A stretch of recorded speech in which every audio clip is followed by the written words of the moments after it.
when it comes to writing application essays for undergrad or MBA, the thing to understand is it's a statistical model that gives you more or less a statistically average answer.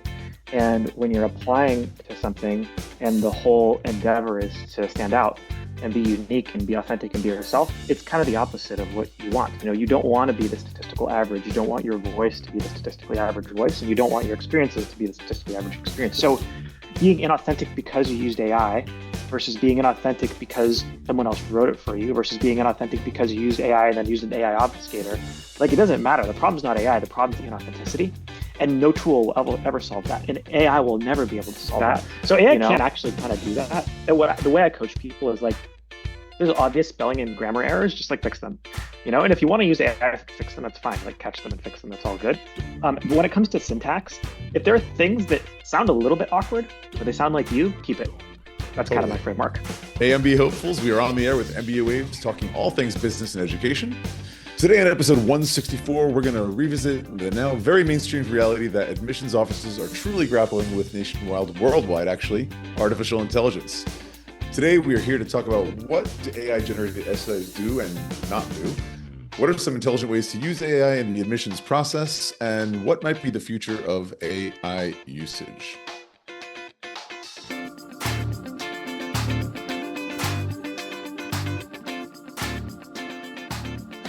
Today, we have a special guest, the founder of Essay Launch, James Rizzo, whose business is to help applicants write their essays, and in his case, for college, undergrad mostly, as he'll explain. But we met recently, and we at MBA Waves were intrigued, but not surprised that the issues of essay writing is similar with both application processes. So, James, to get us started, tell us a little about yourself, please, like the time with the tech companies you were with before and how you came to helping students write essays.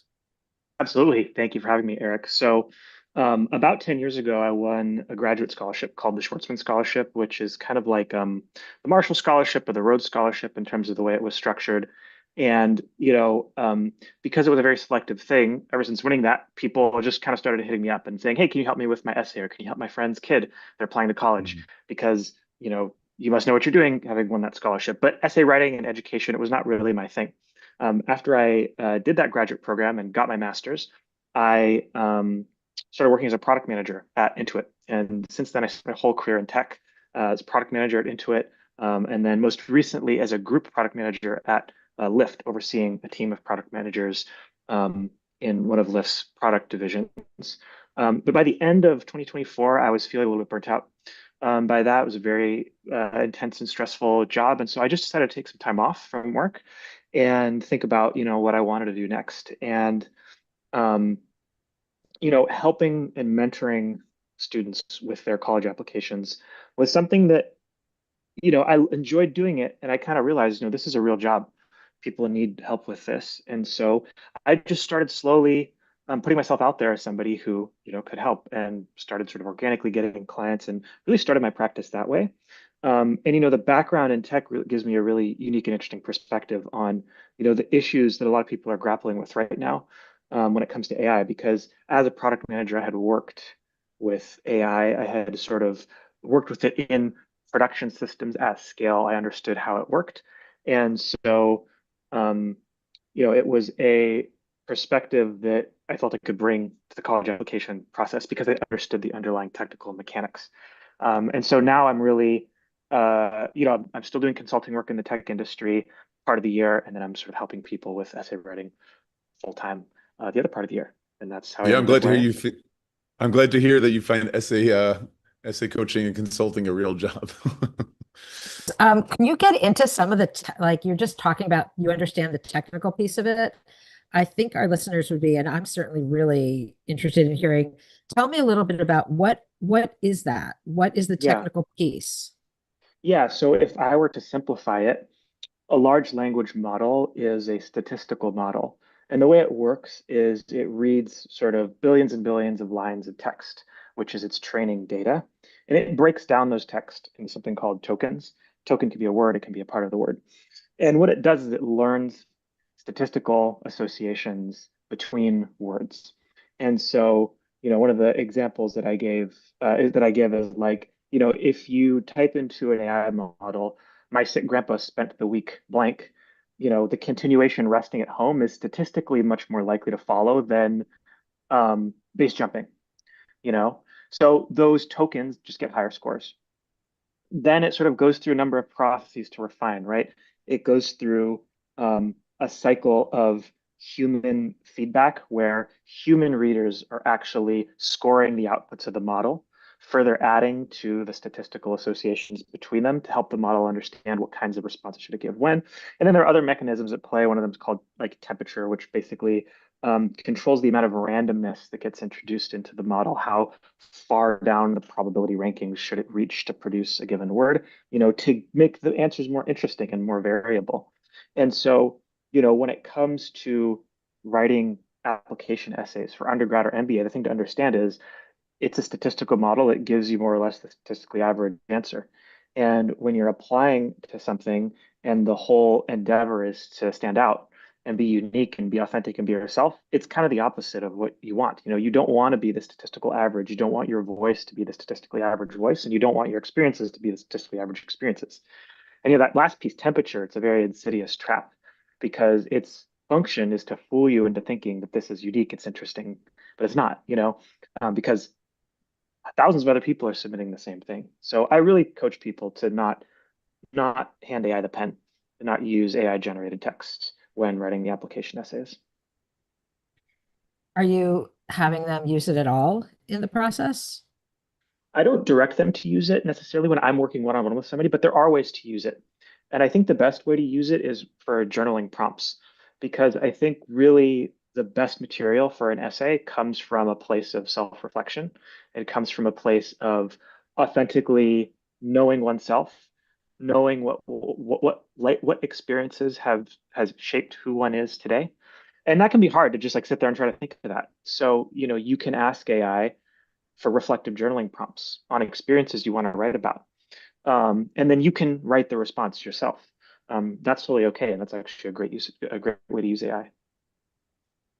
Sounds like it's a great way to use AI just as a person who's wanting to journal and get more introspective, not even just for writing essays. It sounds like just an amazing process. I've done it a little bit, not so much for journaling, but in when I'm having conversations or I'm just kind of curious how would AI respond to someone saying this thing? What are the ways of looking at it? I've used it a lot, admittedly, but um, I'm not applying to anything. So it's a different thing. Yeah, absolutely. One thing I say is like AI can be a great tool for writing, and I'm not anti-AI writing. It's just understanding what the purpose is of what you're writing. So if I'm in a product management engagement and I'm writing a product requirements document, I'll definitely use AI for that, because there's an established pattern to be followed. But the application essay is such a unique thing. It's like you're trying to reveal a human being and reveal your motivations and help someone get to know you. And AI is just not great for that. I remember I don't work with I should qualify. I'm in the test prep world, but I remember talking with writers and people who had really effective writing, and sometimes they would be speaking of something that was so unique to them, but it wound up being so universally understood. And this is, it sounds like AI, it just flattens what students are writing somehow, because I can imagine, I feel like I've heard that these admissions teams find out these they wind up getting all these essays and they'll see the same sort of sentence in multiple essays, right? Because AI is pulling from the same data source. I don't know at what point it learns to read your voice and is able to get to be more like you. But like you, I use things for legal when I'm doing sort of legal research or I'm doing product research or just wanting to even deciding what product to buy or supplement to take. Like, let me get the medical data, right? But when we have such a unique experience, the universality of it is what makes it compelling for a reader sometimes, even if you don't have that specific experience. Eric, what's your experience been with AI and students? I mean, what you guys are talking about sounds a lot like something I think I said the last time we got into an AI centered discussion here in MBA Waves, also in some articles I've written, and that is that the AI ChatGPT, for example, Mistral, etc., are kind of scanning the internet for information, previous examples of writing that responds to your question. It sort of like smushes it all up and produces something that is kind of an average sum of all of those pre-existing texts. And so when you do that, you're getting something that is just very average, flat, boring, unauthentic or inauthentic, unoriginal. And that's not compelling. That's not exciting. That doesn't captivate the audience. I mean, the assignment is like they want to know who you are. They're asking you these questions to learn about you in your authentic voice and what is your unique story. This idea that the perfect Harvard or whatever, Stanford, London Business School, etc., essay exists is a fallacy. And so when you do that, you're shortchanging yourself, I think, because not only is it boring to read, you're missing the point. The assignment is not show us that you know how to use AI, right? And I've had that experience pretty recently. It was actually with an executive MBA applicant for one of the top European programs. Granted, he was on the younger side, so not AI native because we're not that young. But in the executive application for, it was the essay, there were like something like 12 questions, and all of them 12 essay questions, and all of them were clearly AI written. When I first scanned through it, just as a quick thing, I was like, oh, this is really good writing. And that's the thing. That's the trap, because AI writes technically very well. There's no grammar errors. There's like nice vocabulary and so on. But then when I read it for real, I was like, oh, people who use AI regularly, and admissions folks do, you can recognize certain motifs, certain word structures, syntax that is just telltale of AI. And so when it's like that riddled through, you're just like, okay, this guy did not write this. He just asked someone else to do it for you, which for me is like, I might as well be asking my brother or my boss to do it. It's not me. And so that's a problem. And it's not the use of AI in and of itself that is against the rules per se for most schools. As AEC members, we hear time and time again, the last couple of years since AI has been around, that they're not anti-AI. They're for using it intelligently, and properly. So that means as a research tool, maybe to cut word count, maybe to adjust tone, certainly as a brainstorming tool and kind of a thought partner. All of those are great use cases for AI when writing essays. I think if you were like a lawyer writing a document, a contract that is just very standard language that has to be the same, I think you'll have much better use of it. Or maybe certain diagnoses of medical conditions, but that's not the assignment when you're applying for whether it's undergrad, Ivy Leagues, or top MBA programs, med school as well. So yeah, that's what I see. The vocabulary thing that you bring up is super interesting. When I was doing some research on this, AI was leading me to how it will use words like tapestry. Like, my career has been a rich tapestry of experience, and this experience is a testament to my resilience. Like, there's AI tell-alls with the vocabulary that it chooses.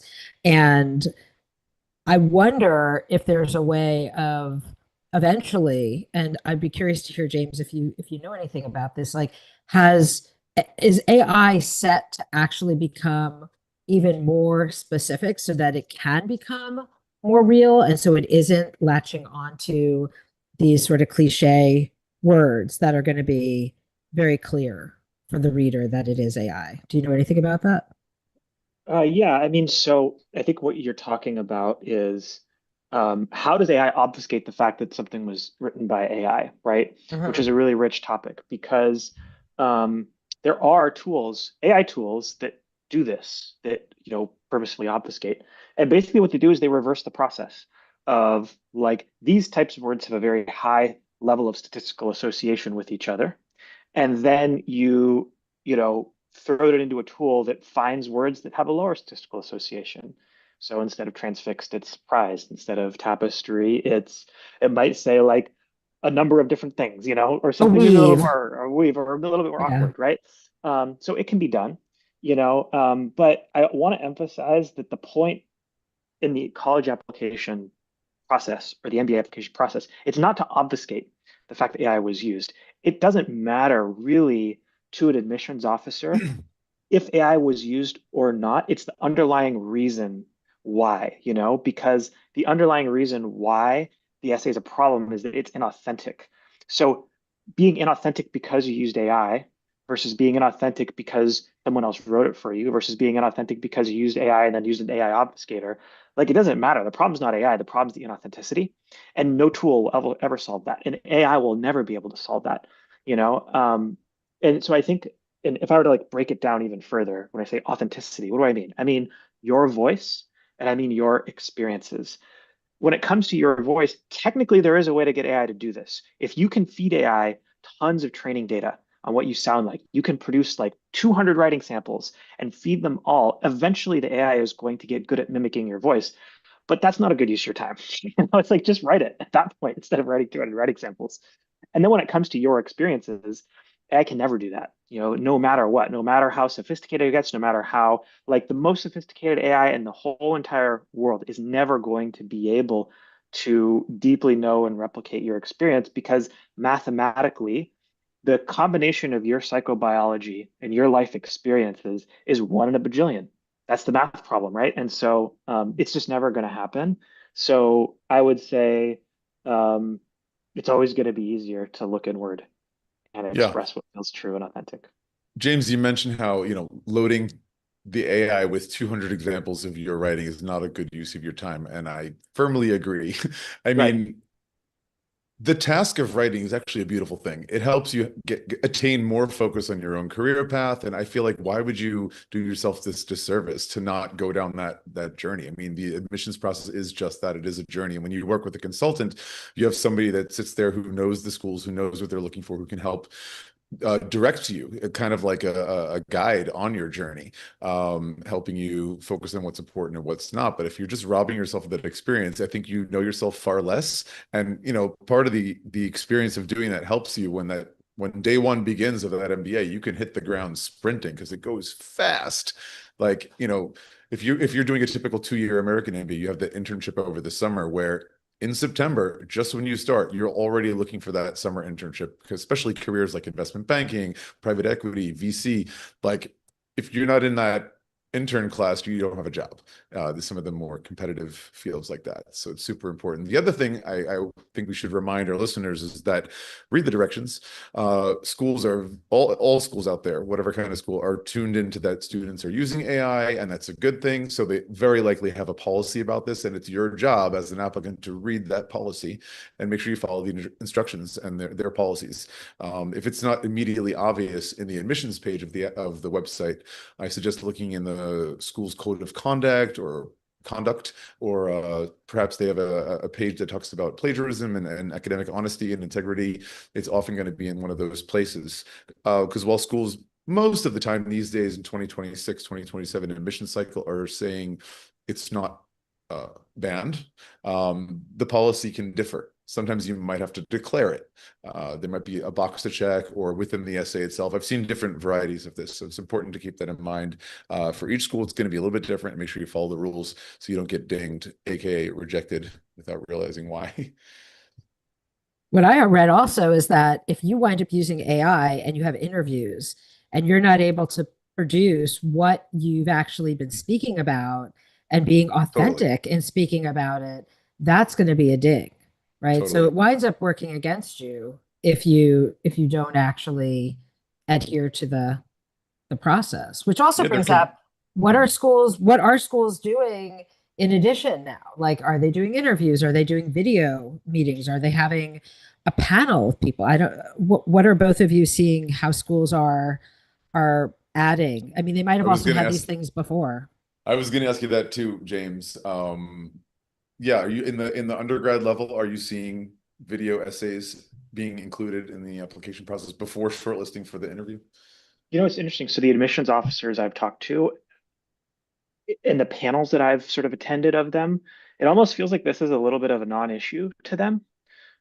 It's because I think there's this like perception out there like, oh, AI is fundamentally changing the nature of applying to college, and the admissions committees have to do something to respond, or else AI is going to make it so that people cheat or something like that, which is the case in academics, but it's really doesn't seem to be the case in admissions thus far. And the reason for that is because it is so obvious when someone uses AI to write their essay that it's not even like I've asked people outright, are you flagging essays using an AI detector? And they're like, we don't need to. It's so obvious when someone's used AI. And they've all said, look, this is not a new problem. People have been plagiarizing their college admissions essays for decades. People have been hiring people to write them. People have been taking templated essays online. So really, Yeah. this is not too much of a change of what they're already used to. It's like, yeah, the tool's more widely available, but it's not it just doesn't seem to be appending things in the way that it is elsewhere in academia because AI is just so bad at this. It's so bad at writing a Hmm. good admissions essay So that like far. so far, yeah. But like I said with the point about statistical associations, it's unlikely to change because you could have the most sophisticated statistical model on the planet, and you're still not going to get at what they're looking for, which is, what's authentically true to you and your experience. And even if you could mimic that really well, if that's available to every single person applying, you're going to start to see the same things over and over again. Hmm. So far not really. I haven't seen the implementation of new policies, new practices, or things like that at the undergraduate level, just because AI just doesn't yet seem to be doing a very good job of mimicking, what a good essay is. Yeah, also those essays that somebody might have found online, either from a blog like Reddit, or via AI.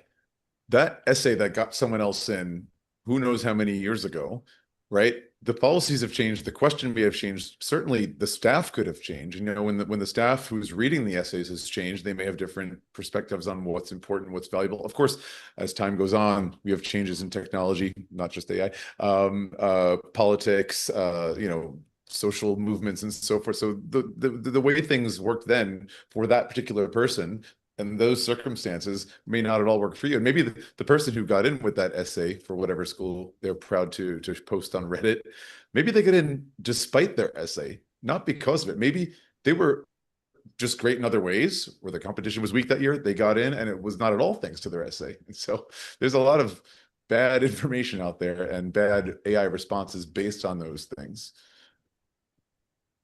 I Yes, wonder I if it's agree. helping or hurting applicants where English is not their first language. Yeah, Do either of interesting. you have thoughts about that? So, well, I will say AI detectors are known to be biased against ESL speakers. That's like a known and established fact. So, if a non-native speaker writes something, it is more likely to get flagged by an AI detector. So, like I said, luckily those aren't being used in the admissions process. But I think there's still this sort of more timeless problem of people for whom English is their second language have a harder time expressing an authentic sort of what sounds like an authentic voice to an Mhm. admissions committee. Well, it goes back to what you were saying earlier, Bara, about that AI, sorry, the admissions team are comparing your voice that resonates throughout your essays, and then in the interview. And if there's a can't think of the word in English, décalage in French. If there's a big gap between those two things, that could be a red flag right there in and of itself. Like they're looking for a coherent story, right? Through your application, not just the essays, but all the pieces. You tell your first story actually with your resume or CV, as we say in the rest of the world. But also what's in your LinkedIn in part, your of course your references and the whole thing. And then when your interview happens, if it's just totally disconnected, I think that the small errors in grammar or spelling or syntax that might be made, especially by a non-native English speaker, not only is it far less problematic, it just matches the profile because we know they're, let's say, Korean, for example. And then in the interview, of course, that person will probably have an accent and make similar mistakes with whatever the difference between the two languages is. So, yeah, I don't see it being a bigger help for foreign students. Maybe polishing tone or word count. If they're struggling to get, from 15 15 word sentence down to a 7 or 8 word sentence, maybe. But I feel like you could also ask a native English speaker that you know. Um, Yeah. One thing I say is that, like, in the past, there was this whole industry of very low end essay coaches just did proofreading, like spelling, grammar, syntax, things like that. So AI can't actually kind of do that. And the way I coach people is like, there's obvious spelling and grammar errors, just like fix them, And if you want to use AI to fix them, that's fine. Like catch them and fix them. That's all good. But when it comes to syntax, if there are things that sound a little bit awkward, but they sound like you, keep it. That's kind of my totally. framework. James, I want to switch gears a minute. I just heard that you had this article published recently in the San Francisco Chronicle, so congratulations. And I think it was about the use of AI when writing your college application essays. Like, what are some of your takeaways relevant? Give us a little sneak peek at your article, right? For any students applying to programs needing to write those personal essays. I feel like that the past like 10 minutes was exactly the article, exactly all the points I made in the article. But it's this is a question that has been explored by a lot of people from the perspective of ethics. Like, is it right to do this? Or is it ethical to do this? So that's been written about by lots of people. But I feel like what's been missing is the technical perspective, like who out there understands at a technical level how these models work and can answer the question of like, does it actually produce a better essay, from the perspective of what are the technical mechanics? And that was the article, which is like, I understand the technical mechanics and I understand the admissions process. And I sort of put those two together and try to answer this question of like, does it work? And the answer, kind of like what I've been saying, is, no, it really doesn't work. And I would just really discourage people from using AI generated text in their essays. And the whole reason is the statistical process by which models choose their words, which is they average your experiences, they average your voice, and then they throw in some of this temperature flare to fool you into thinking it sounds good and unique and interesting. And then tons of people submit that same thing, and then it goes to the admissions committee, and they can see, without even using any sort of tool, exactly what's going on. And so I feel like AI is the kind of thing, it's kind of almost like fooling people into ruining their own application. Yeah. So just, one has to be really careful with it. But I really encourage reflective journaling. It's like, I'm not saying don't use AI at all. I'm just saying keep the voice, keep the words yours. You hold the pen, but you can use AI to like go deeper on a specific topic and ask you reflective questions about a specific topic. That's And it. maybe a good essay comes from that. Flip it around. I think that's one of the best uses. Don't ask AI questions. Get AI to ask you questions to elicit those thoughts, memories, experiences, so forth. Values. Values is big. Um, you made me think of another question, but it just slipped my mind.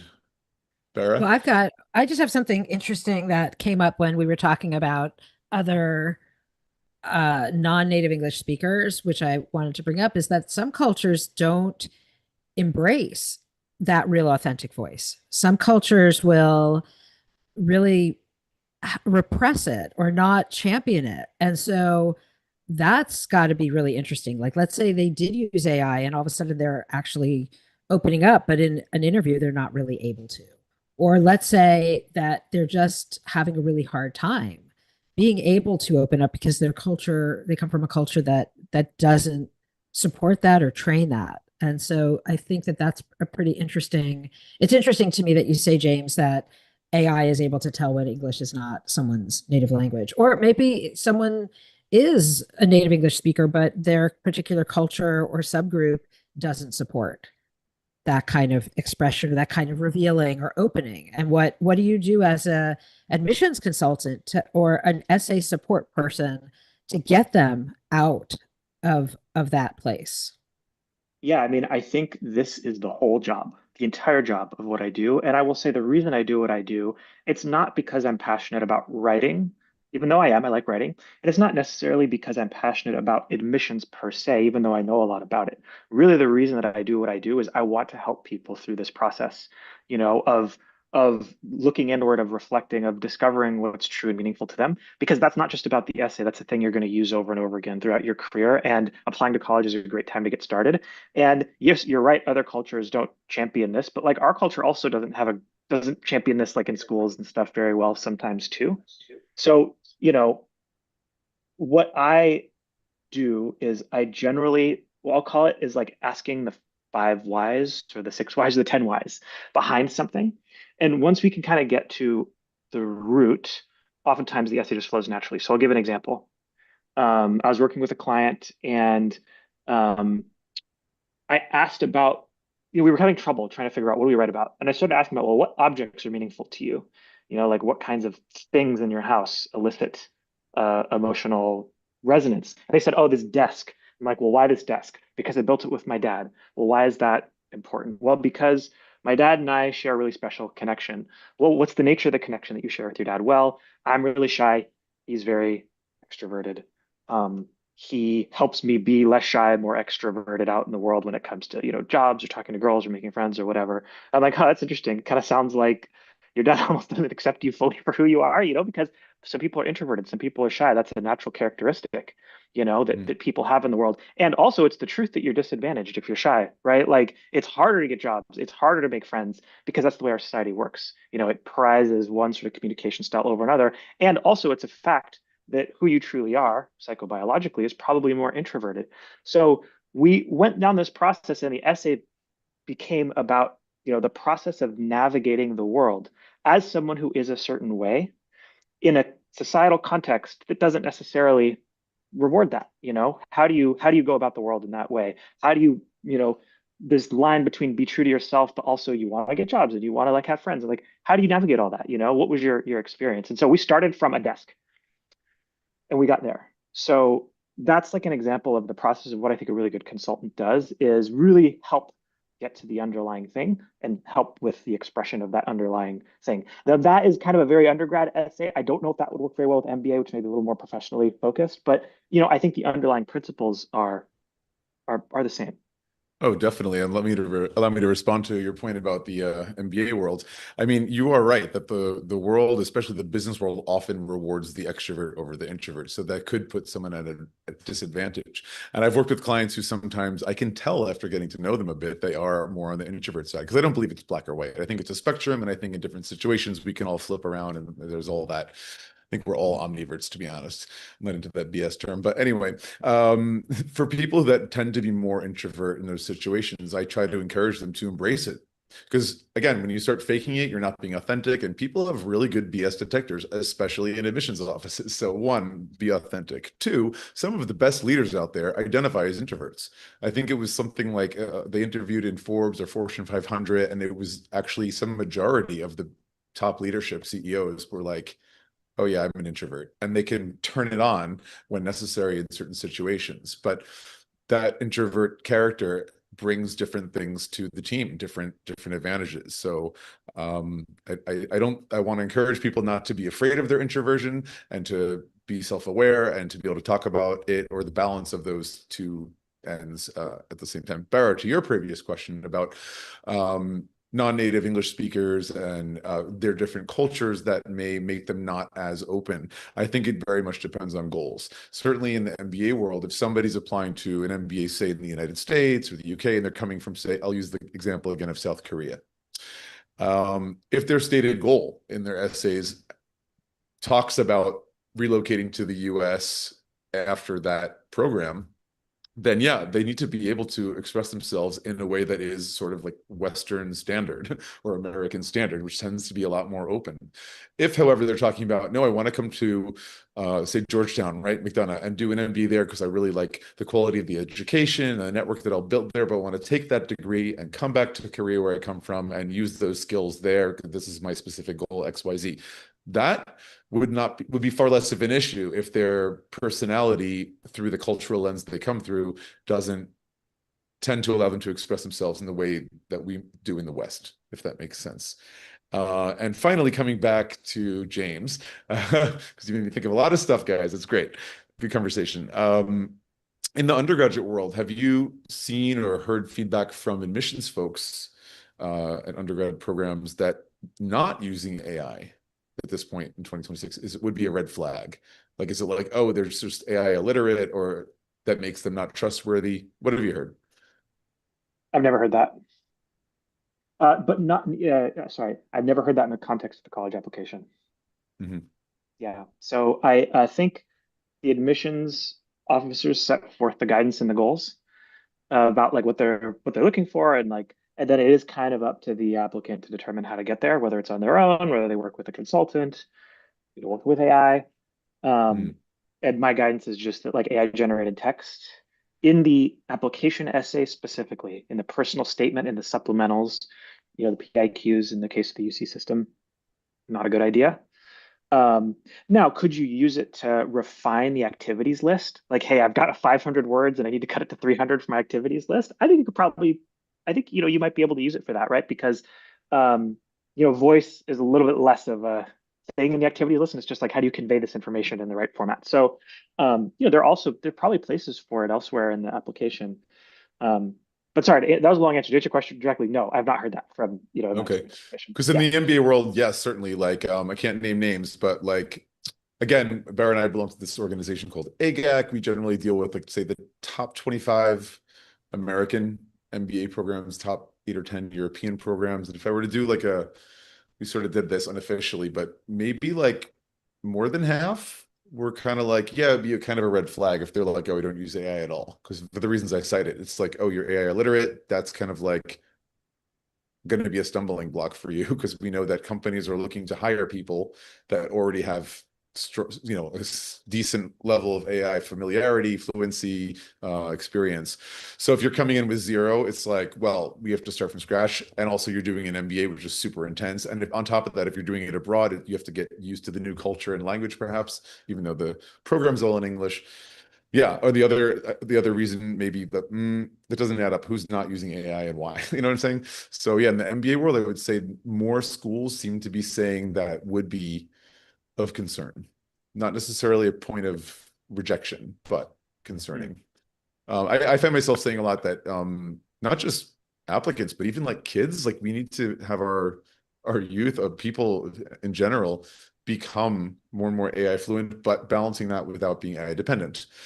If all you use is AI, if you're like in junior high and writing your essays with AI, you're never learning how to think critically, how to communicate written, orally, and so on. You're depriving yourself of some essential skills to function for the rest of your adult life. So knowing how to use it, but not being dependent on it, very key.